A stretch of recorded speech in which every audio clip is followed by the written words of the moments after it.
আসসালামু আলাইকুম। আজকে আমি চিকেন ফ্রাই করে দেখাবো। আমি এইখানে কিছু চিকেনের লেগ নিয়েছি আর এই চিকেন লেগগুলো আমি এভাবে ছুরি দিয়ে কেটে নিয়েছি। আর এই লেগগুলো থেকে পানিটা যতটা সম্ভব ঝরিয়ে নিতে হবে। এর সাথে অ্যাড করলাম রেড চিলি পাউডার 1 টেবিল চামচ, ব্ল্যাক পেপার দিয়ে দিব 1 টেবিল চামচ, অরিগানো দিয়ে দিব 1 টিস্পুন। ওই অরিগানোটাকে আমি হাত দিয়ে একটু পিষে নিয়েছি। গরম মশলা দিয়ে দিব 1 টিস্পুন, ধনিয়ার গুঁড়া 1 টিস্পুন, জিরার গুঁড়া 1 টিস্পুন,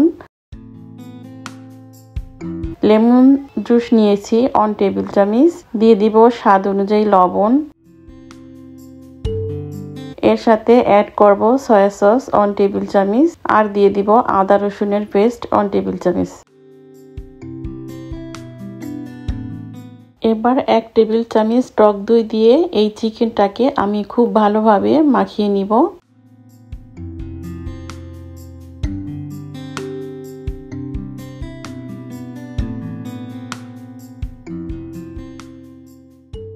হয়ে গেল মাখিয়ে নেওয়া। এখন আমি দিয়ে দিব 3টা ডিম।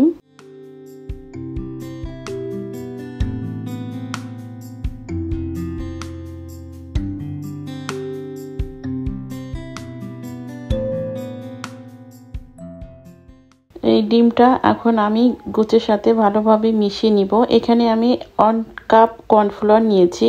এখান থেকে কিছুটা কর্নফ্লাওয়ার আমি দিয়ে দিব। আমি 1 কাপ নিয়েছি, যতটা লাগে আমি ততটাই ইউজ করব।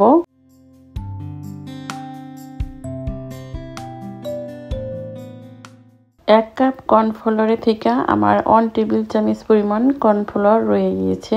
এখন এই গোশটাকে আমি রেস্টে রাখবো 2-3 ঘন্টার জন্য। ফিরে আসলাম 2-3 ঘন্টা পরে। এবার এই গোশটাকে আবার আমি ভালোভাবে মিশিয়ে নিব।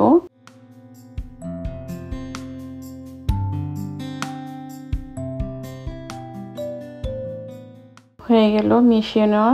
এখানে আমি কিছু ব্রেড ক্রাম্ব নিয়েছি।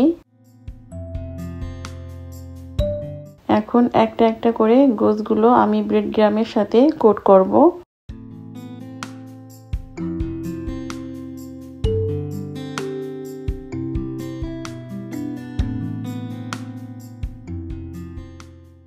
আমি কয়েকটি করে দেখাচ্ছি।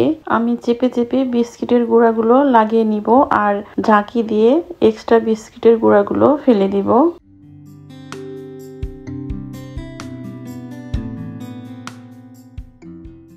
এইভাবে আমি সবগুলো করে নিব।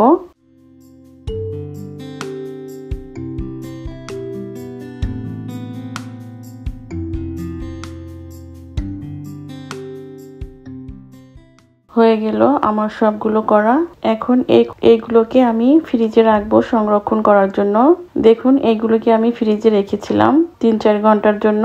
এখন এগুলো যে কোনো জিপলক ব্যাগে করে 2-3 মান্থ সংরক্ষণ করতে পারবেন।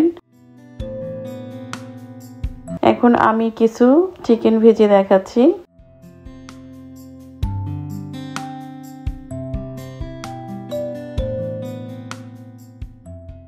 চুলার হিটটা মিডিয়াম টু হাই করে দিয়ে আমি গোশগুলো ভেজে নিব।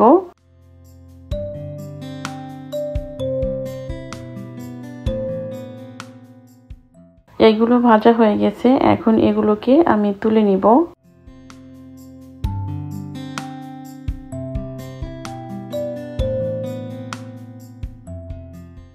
এবার আমি আরো কিছু গোশ দিয়ে দিব।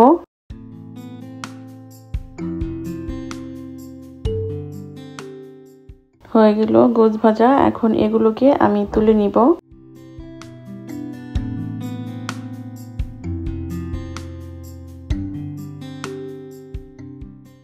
আমার সবগুলো গোশ ভাজা হয়ে গেছে। আজকে এ পর্যন্তই। ফিরে আসবো আবার নতুন কোনো রেসিপি নিয়ে ইনশাল্লাহ।